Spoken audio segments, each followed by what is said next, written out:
이르라 한 이가 와서 예수를 보고 발 아래 엎드려 간곡히 구하여 이르되 내 어린 딸이 죽게 되었사오니 오셔서 그 위에 손을 얹으사 그로 구원을 받아 살게 하소서 하거늘 그랬습니다.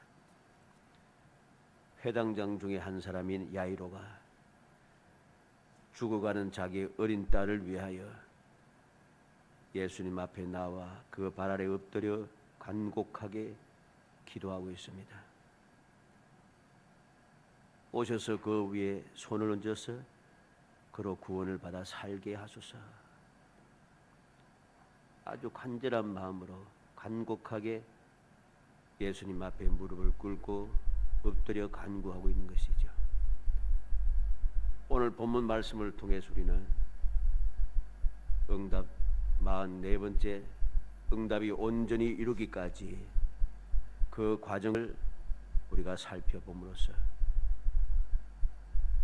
그 과정 속에 일어나는 모든 중간중간의 그 모든 모습들, 일들을 바라보며 조급해하거나 화를 내거나 다 끝났다고 원망하지 말고 끝까지 주님을 믿고 주님을 의지하여 주님과 동행함으로 꿈꾸는 것 같은 소생의 역사를 체험하는 행복한 성도이 되시기를 주의 이름으로 축복합니다. 오늘 이 본문 말씀은 야이로의 어린 딸이 죽었다가 다시 살아나는 달리다굼하는 그 놀라운 역사가 나타나는 내용이라 우리가 너무나도 잘 알고 있는 그런 내용입니다. 그러나 우리는 여기서 단순하게 예수님께서 야이로의 말을 듣고 가다가 일어났던 모든 과정들 알고 있습니다.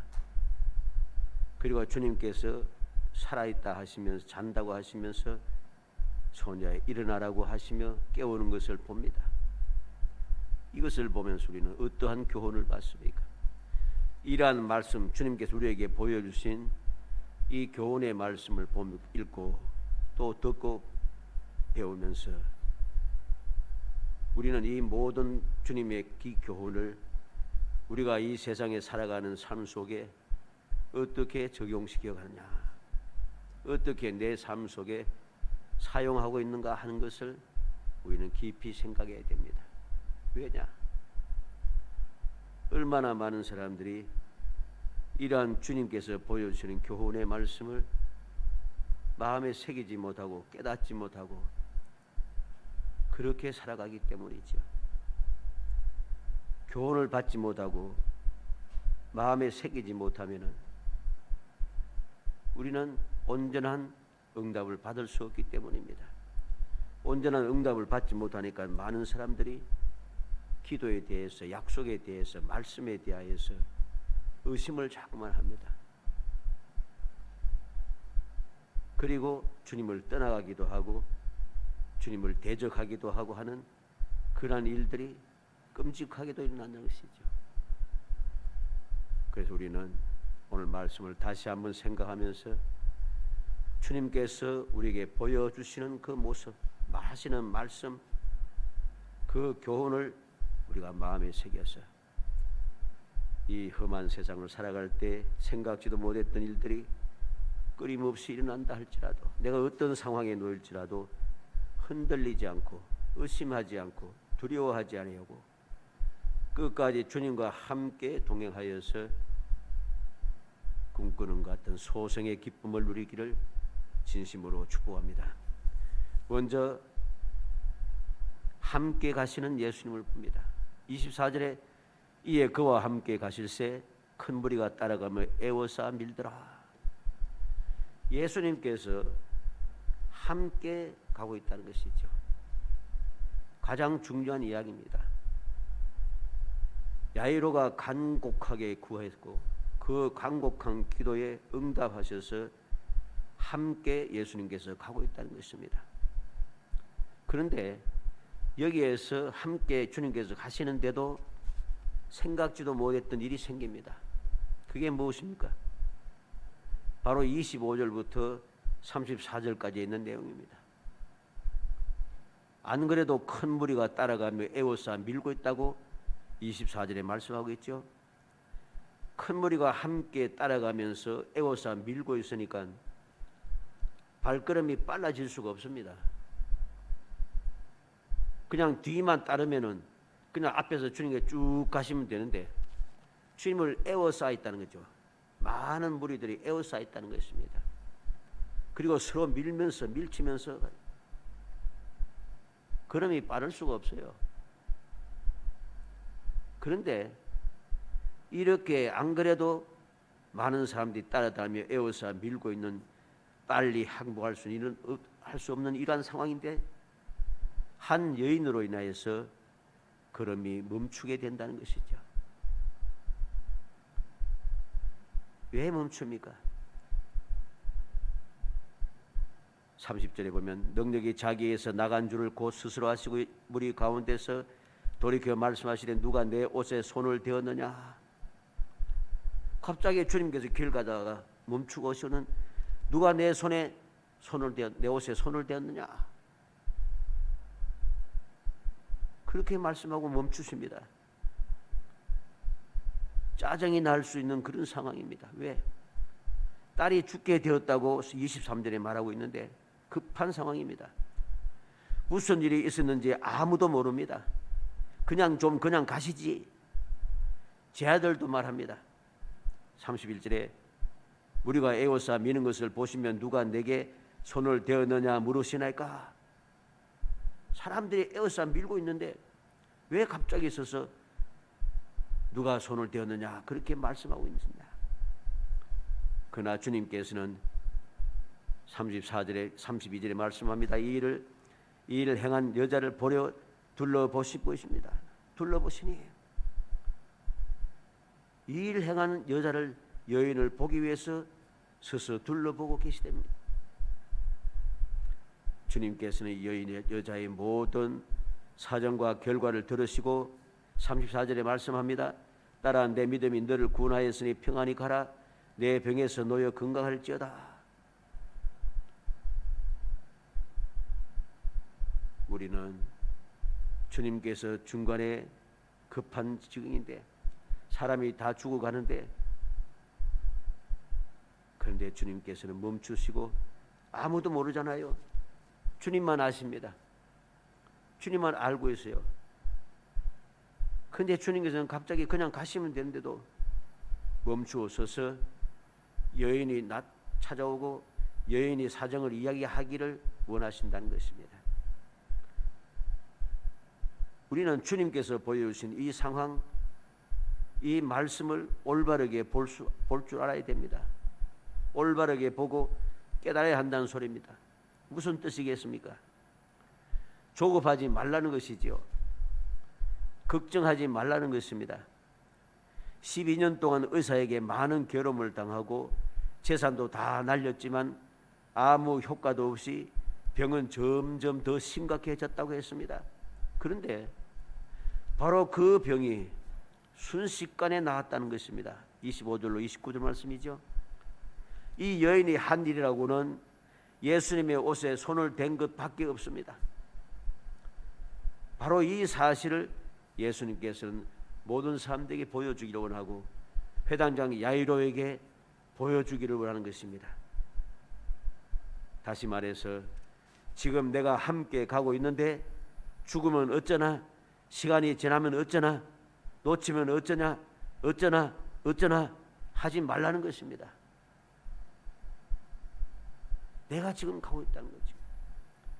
이렇게 심각한 병이 걸렸던 자가 모든 재산 다 날리고 병은 더 심각해진 사람도 예수님의 옷자락을 만지기만 해도 이렇게 나았는데 뭐 급하다고 늦다고 짜증내고 근심하고 걱정하고 두려워하고 하지 말라는 것이죠.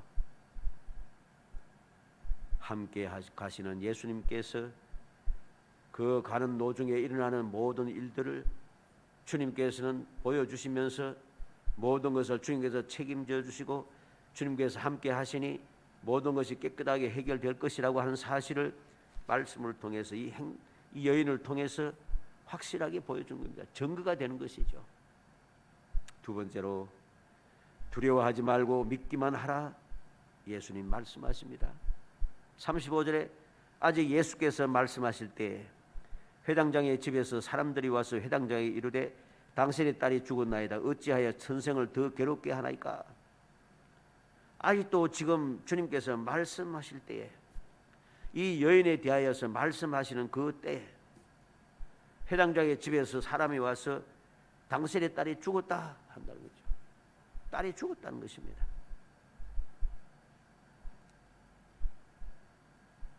그런데 36절에 예수님 말씀하십니다. 예수께서 그 하는 말을 곁에서 들으시고 회당장에게 이르시되 두려워하지 말고 믿기만 하라. 두려워하지 말고 믿기만 하라 하십니다. 주님께서는 이 딸이 죽은 것도 아시고 그 집에서 정갈이 와서 죽었다고 연락할 것도 아시는 것이죠. 지금 이 여인에 대한 이야기를 하지 아니하고 그냥 쭉 바로 가서도 딸은 죽은 거예요. 그 사실을 아시는 주님께서 미리 이 기적의 역사를 야이로에게 보여주시면서 두려워하지 말고 믿기만 하라고 말씀하신 것입니다. 딸이 죽었다는 소식을 들을 때에도 예수님께서는 두려워하지 말고 믿기만 하라고 하신 이 말씀의 뜻을 우리는 생각하고 또 생각해야 됩니다. 출애굽기 14장 13절에 모세가 백성에 이르되 너희는 두려워하지 말고 가만히 있어서 여호와께서 오늘 너희를 위하여 행하시는 구원을 보라. 너희가 오늘 본 애굽 사람을 영원히 다시 보지 아니하리라. 모든 이스라엘 백성들은 두려워 떨면서 온갖 소리를 다하면서 호들갑 떨면서 원망하고 불평하고 얀났습니다. 왜 우리를 끌고 와서 죽게 하느냐? 그냥 가만히 살고 버리지 않고. 나올 때는 좋았습니다. 많은 은금 폐물과 옷을 가지고 많은 재물을 끌고 와서 신났습니다. 그런데 홍해를 만나고 애국 군대를 보고서는 원망이 시작되는 것이죠. 그러나 모세는 말하고 있습니다. 두려워하지 말고 가만히 있어서 여호와께서 오늘 너희를 위하여 행하시는 구원을 보라. 무슨 말입니까? 애굽에서 10가지 재앙을 내리시면서 역사했던 그 여호와께서 지금도 또 역사하실 것이라는 겁니다. 그 사실을 그들에게 들려주고 있는 겁니다. 에스겔 2장 6절에 보면 인자의 너는 비록 가시와 찔레와 함께 있으며 정갈 가운데 거주할지라도 그들을 두려워하지 말고 그들의 말을 두려워하지 말지어다. 그들은 패역한 족속이라도 그 말을 두려워하지 말며 그 얼굴을 무수하지 말지어다. 하나님께서 에스겔을 통해서 에스겔에게 말씀합니다. 내가 비록 가시와 찔레와 함께 있고 정갈 가운데 살고 있어도 두려워하지 말라는 겁니다. 가시와 찔레, 정갈 그거 두려워할 것 없다는 거죠. 그들이 무슨 말을 하든지 두려워하지 말라 합니다. 그들은 패역한 족속이라도 무서워하지 말라고 합니다. 그 얼굴이 험악해도 무서워하지 말라고 합니다. 이게 바로 함께 하시는 하나님의 약속이고 하나님께서 보호하실 것이라고 하는 절대적인 은혜인 것입니다. 소망인 것이죠. 우리는 불신앙에는 소망이 없기 때문에 두려움이 따른다는 사실을 기억해야 됩니다.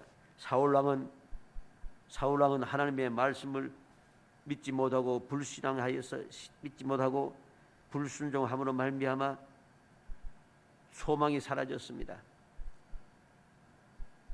믿지 아니함으로 소망이 사라졌어요.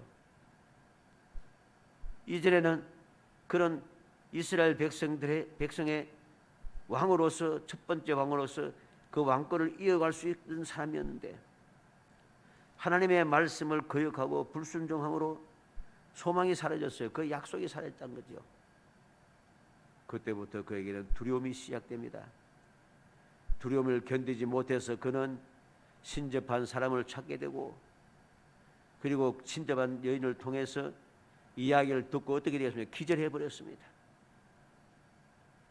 그러나 반대로 다윗은 어떠합니까? 다윗은 믿음으로 가득 차 있었습니다. 주님의 말씀을 순종하는 삶을 살았습니다. 그래서 그는 담대합니다. 소망이 있기 때문에 전혀 두려워하지 않습니다. 그는 뭐라고 외칩니까? 천만인이 내 곁에 넘어질지라도 나는 두렵지 않다. 군대가 나를 둘러싸도 나는 두렵지 않다. 왜? 사람이 내게 어찌할까? 사람은 내게 어찌할 수 없다는 것입니다. 하나님께서 나의 방패가 되시고 나의 구원이 되시고 나의 망대가 되시고 나의 산성이 되시고 나의 구원이 되시기 때문에 천만인도 군대가 둘러싸도 두렵지 않다는 것이죠. 이게 바로 소망을 가진 믿음의 사람들이 담대한 이유가 되는 것입니다. 로마서 5장 5절에 소망이 우리를 부끄럽게 하지 아니하면 우리에게 주신 성령으로 말미암아 하나님의 사랑이 우리 마음에 부은 바 됨이니. 소망이 우리를 부끄럽게 하지 않습니다. 소망을 가진 사람은 담대하다는 것입니다. 왜 담대합니까? 성령으로 말미암아 하나님의 사랑이 우리 마음에 부은 바 되었다는 것이죠. 하나님의 사랑이 우리의 마음에 부어진 것을 성령으로 말미암아 내가 알게 되었다는 것입니다. 그러니 하나님의 사랑이 나와 함께 하는데 무엇이 두렵겠습니까? 아무것도 두렵지 않습니다. 그래서 바울 사도는 이 소망을 간직하고 담대하게 해야 합니다. 누가 우리를 대적하리요? 누가 우리를 정죄하리요? 누가 우리를 하나님의 사랑에서 끊으리요? 아무도 없다는 것이죠. 베드로전서 1장 3절에 우리 주 예수 그리스도의 아버지 하나님을 찬송하리로다. 그의 많으신 긍휼대로 예수 그리스도를 죽은 자 가운데서 부활하게 하심으로 말미암아 우리를 거듭나게 하사 산 소망 있게 하시며. 베드로 사도는 하나님 아버지를 찬송한다고 합니다. 왜 찬송합니까? 많은 긍휼로 예수 그리스도를 죽은 자 가운데 부활하시게 하셔서 우리가 그로 인하여서 거듭나게 하고 거듭난 우리가 이제부터는 살아있는 소망을 가지게 했다는 거죠. 하나님의 그 사랑, 예수 그리스도의 그 은혜, 이로 통하여 우리는 거듭난 사람이 되고 거듭난 우리는 영원한 약속이 주어졌다는 것입니다. 이러한 산 소망이 있기 때문에 두려워하지 않고 담대히 살아가는 것입니다. 우리는 이 사실을 명심해야 됩니다. 주님께서 함께 가실 때 우리는 어떠한 일이 생겨도 누가 뭐라고 해도 두려워하지 말고 믿기만 하는 그러한 믿음의 사람이 되어야 됩니다. 그래야지 우리는 주님의 응답을 온전하게 누릴 수 있다는 사실입니다. 세 번째로 아이가 죽은 것이 아니라 잔다 하시는 예수님의 말씀을 봅니다. 38절로 39절에 해당장의 집에 함께 가사 떠드는 것과 사람들이 울며 심히 통곡함을 보시고 들어가서 그들에게 이르시되 너희가 어찌하여 떠들며 우느냐? 이 아이가 죽은 것이 아니라 잔다. 그랬더니 40절에 그들이 비웃더라 그랬습니다. 모든 사람들이 비웃어도 잠자고 있다 하시는 주님의 말씀을 믿고 깨어 일어나기를 기다리는 사람, 이 사람이 참 성도이고 이러한 참 성도의 믿음이 그를 지혜로운 사람으로 인정받게 하고 그 참다운 지혜로운 사람의 그 은혜가 지혜로운 사람이 기쁨을 누릴 수 있는 것입니다. 모든 사람들이 떠들고 있습니다. 모든 사람들이 울고 있습니다. 모든 사람들이 심히 통곡합니다. 그러나 주님께서는 말씀합니다. 왜 떠들며 울고 있느냐? 아이가 죽은 것이나 잠자고 있는데 왜 그렇게 떠들고 우느냐? 모든 사람들이 비웃어도 주님께서는 개의치 않습니다. 개의치 않습니다. 왜? 주님은 능력의 주님이시기 때문이죠. 바로 앞에서 우리는 12해를 혈루증으로 앓던 여인, 모든 재산 다 날리고 병은 더 심각해졌던 여인이 예수님의 옷자락만 만지고 즉각적으로 나은 그 역사를 우리는 보았습니다.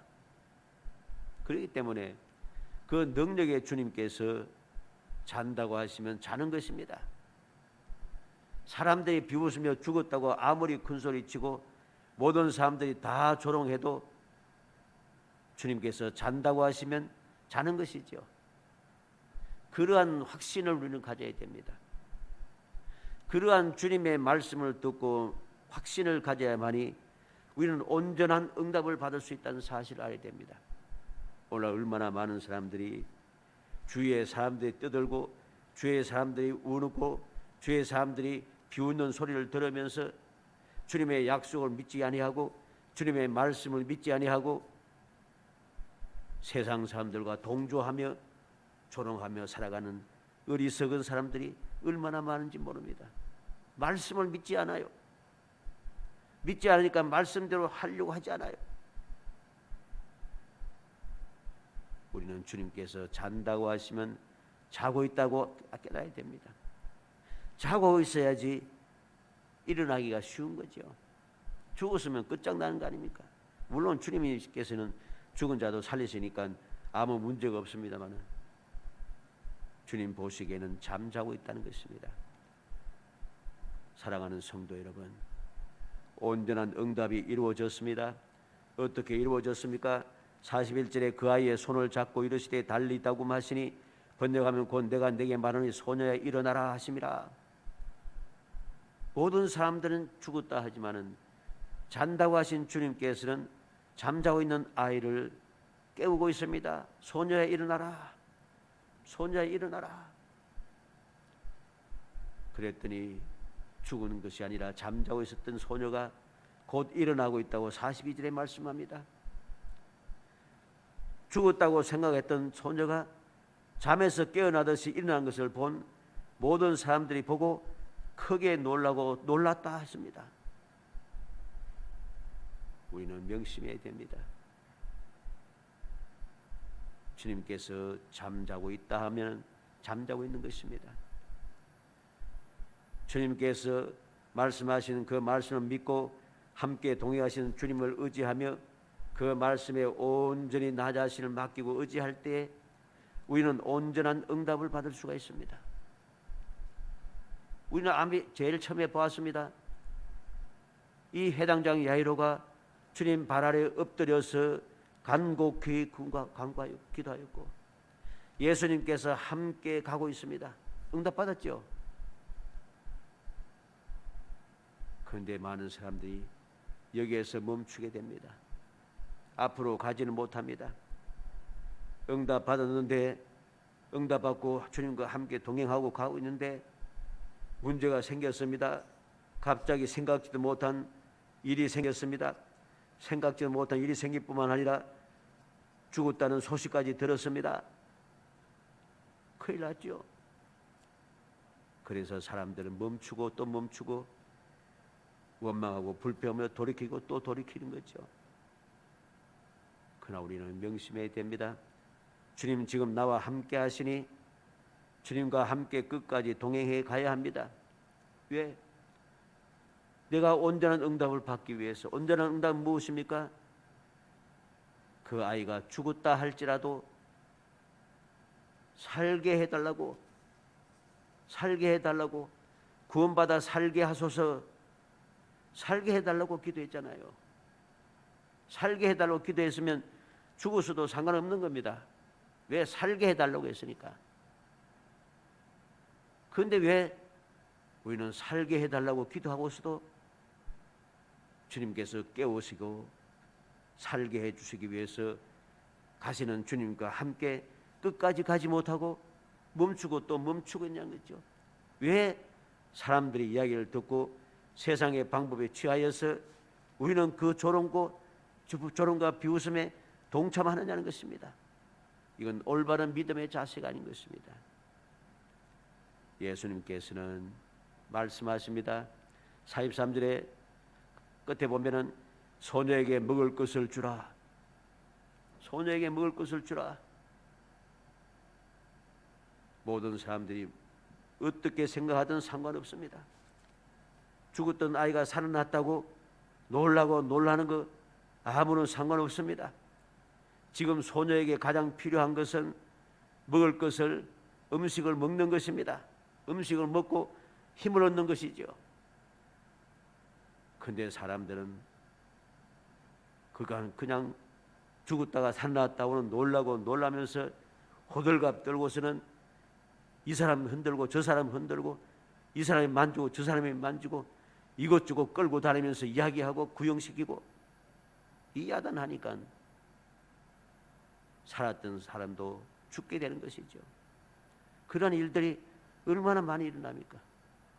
그러나 주님께서는 살아났다고 놀라고 호들갑 떨지 말고 아무에게도 알지 못하게 하고 많이 경계하고 소녀에게 먹을 것을 주라고 말씀하시는 그 말씀을 우리는 깊이 명심해야 됩니다. 사랑하는 성도 여러분, 우리에게 문제가 생길 때 모든 편견과 모든 잘못된 생각들을 다 떨쳐버리고 바로 예수님께 나아가야 합니다. 자존심을 버리고 바로 예수님 발 아래 엎드려 간곡히 간구해야 합니다. 세상적인 모든 것, 명예와 지위와 재물과 모든 것들 다 버리고 바로 예수님만 의지해야 합니다. 어떤 상황에도 모든 사람들의 말과 행동도 개의치 말고 오직 예수님과 함께하며 예수님의 말씀만 듣고 행해야 합니다. 그러나 대부분의 사람들은 제일 마지막에 더 이상 가망이 없다고 할 때, 가망이 없을 때 기진맥진하여 주님께 나옵니다. 그러니 힘이 없습니다. 기진맥진해서니 내 할 것 다 하고 할 수 있는 것 다 하고 내 가진 것 다 낭비하고 힘이 없어요. 이제는 기진맥진하여 나왔으니까 하나님 앞에 기도할 수가 없습니다. 주님과 함께 끝까지 동행할 수가 없어요. 힘이 없어서. 그리고선 주저앉아서 원망하고 또 원망하고 하나님을 대적하고 있습니다. 마귀의 앞잡이 노릇합니다. 주님께서 잘못하신 것입니까? 아닙니다. 그 사람이 참 믿음의 사람이라고 하면서 주님께 나아가서 주님께 간구하고 주님과 함께 동행하며 주님의 역사를 기다려야 할 텐데 세상으로 달려가서 내가 하겠다고 내가 더 해결하겠다고 날뛰고 있다가 모든 것 다 날리고 힘 다 사라지고 모든 사람이 다 떠나가고 아무것도 없는 빈털터리가 되어가고 기진맥진해서 주님 앞에 나와서 왜 나를 돌보지 않고 나를 사랑한다면서 돌보지 않고 이렇게 망하게 했느냐? 엄마가 이게 되는 이야기입니까? 잘못된 것이죠. 올바른 믿음을 가진 지혜로운 사람들은 힘이 넘칠 때 곧바로 예수님께 나아가서 간곡히 간구하게 되는 것입니다. 왜? 힘이 있으니까 언제든지 계속해서 간곡하게 기도할 수가 있어요. 그리고 힘이 있으니까 주님과 함께 끝까지 동행하며 갈 수가 있어요. 요한복음 6장 37절에 아버지께서 내게 주시는 자는 다 내게로 올 것이요 내게 오는 자는 내가 결코 내쫓지 아니하리라. 주님께서 결코 내쫓지 않으심을 굳게 믿고 그는 주님과 함께 끝까지 동행할 수 있게 됩니다. 주님과 함께 할 때 어떤 상황, 생각지도 못한 상황이 벌어질지라도 우리는 주님을 믿고 함께 있다면 주님께서 다 해결해 주신다는 사실을 굳게 믿어야 됩니다. 우리가 이미 앞서 36절 말씀을 보았죠. 아직 예수께서 말씀하실 때에 회당장의 집에서 사람들이 와서 회당장에 이르되 당신의 딸이 죽었나이다. 어찌하여 선생님을 괴롭게 하나이까? 예수께서 그 하는 말을 곁에 들으시고 회당장에게 이르시되 두려워하지 말고 믿기만 하라. 주님께서 다 해결해 주세요. 방법을 가르쳐 주세요. 이게 바로 중요한 것입니다. 문제가 무엇입니까? 바로 이러한 문제가 생겼을 때에 사람들이 주님을 원망하며 욕하며 떠나간다는 것입니다. 한시가 급한데 왜? 무엇 때문에? 어째서? 마치 자기가 잘했는 양 원망하며 떠나가는 거죠. 모두가 다 자기가 잘못해놓고는 하나님을 원망하고 있다는 것입니다. 우리는 명심해야 됩니다. 어떤 일이 생기고 어떤 상황이 갑자기 일어나도 두려워하지 말고 주님 말씀대로 두려워하지 말고 믿으며 주님과 동행하는 사람이 되어야 됩니다. 왜? 마태복음 8장 26절 27절에 예수께서 이르시되 어찌하여 무수하느냐 믿음이 작은 자들아 하시고 곧 일어나 바람과 바다를 꾸짖으시니 아주 잔잔하게 되거늘. 바람과 바다도 주님께서 꾸짖으시면 바람과 바다도 잔잔해집니다. 바로 그 주님의 능력의 주님과 함께 한다면 어떤 풍파가 일어나도 두려워할 것 없는 거죠. 마태복음 17장 18절로 19절에 이에 예수께서 꾸짖으시니 귀신이 나오고 아이가 그때부터 나으니라. 예수님께서 꾸짖으시니 그 누구도 해결할 수 없는 귀신 들렸던 그 아이가 깨끗하게 해방되어 건강하게 된다는 것입니다.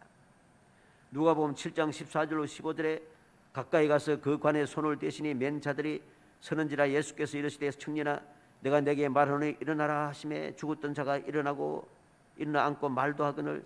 예수께서 그를 어머니에게 주시니 나인성 과부의 외아들이 죽어서 관에 넣었고 무덤에 장사하러 가다가 주님의 놀라우신 은혜로 다시금 살아나는 그 역사를 우리에게 보여줍니다. 절망적이죠. 이미 죽어서 장사 지내기 위해서 무덤을 향하여 가고 있습니다. 그러나 주님께서 죽었던 그를 관 속에 들어가서 무덤 속에 파묻힐 그를 일어나라고 말씀합니다. 청년아 내게 내 말하노니 일어나라. 우리는 이 놀라운 주님의 능력을 믿어야 합니다. 불쌍히 여겨주시는 주님의 그 사랑을 믿어야 합니다. 그리할 때 우리는 끝까지 동행하고 주님의 능력, 온전한 응답을 받을 수 있습니다. 주님과 함께할 때 다 끝났다고 모든 사람들이 다 울며 심히 통곡해도 함께하시는 예수님의 권능을 믿고 우리는 끝까지 동행하는 사람이 되어야 하는 것입니다. 사랑하는 성도 여러분, 온전한 응답을 받기 위하여 우리는 어떻게 해야 하는지 다시 한번 마음에 새겨야 됩니다. 주님께서 온전한 응답을 받기 위하여 중간에 생각지도 못했던 일들이 자꾸만 생겨나고 절망적인 그 소식을 듣고 모든 사람들이 한결같이 떠들고 울며 통곡하고 있어도 주님께서 우리에게 보여주시고 말씀하시는 그 말씀을 마음에 새기고 또 새겨 우리의 믿음이 흔들리지 않고 내가 주님을 믿고 기도했으니 주님께서 나와 함께 하셔서 반드시 해결해 주실 것이라고 하는 확신을 가지고 나아가서 2023년도 주님 약속하신 말씀대로 꿈꾸는 것 같은 소성의 기쁨을 누리는, 그리고 끊임없이 감사 찬송하는 복된 성도들이 되시기를 주의 이름으로 축원합니다. 은혜 감사합니다. 사랑하여 주셔서 택하여 주시고 택한 저희들과 늘 항상 함께 하시며 어떠한 문제가 생겨도 감당할 수 없는 문제, 상상하지도 못한 문제, 절망적인 그 문제를 만난다 할지라도 주님 함께 하셔서 저희를 위하여 반드시 해결해 주실 것이니 두려워하지 말고 믿기만 하라 하시는 주님의 말씀을 굳게 믿고 끝까지 주님과 동행하는 사람이 되게 하여 주옵소서. 그래서 주님의 능력을 체험하고 죽었던 자가 다시 살아나는 기적을 체험하게 하시기 원합니다. 소성의 기쁨과 즐거움을 누리게 하여 주옵소서. 꿈꾸는 같은 그 기쁨을 누리게 하여 주시기를 원합니다. 믿음을 가지고 이 놀라운 약속을 마음껏 누리며 주님을 영화롭게 하고 우리의 삶을 복되게 하며 무엇보다 소망의 즐거움을 가지고 끝까지 나아갈 수 있도록 성령께서 도와주시기를 간절히 소원하옵고 예수님의 이름으로 기도합니다. 아멘.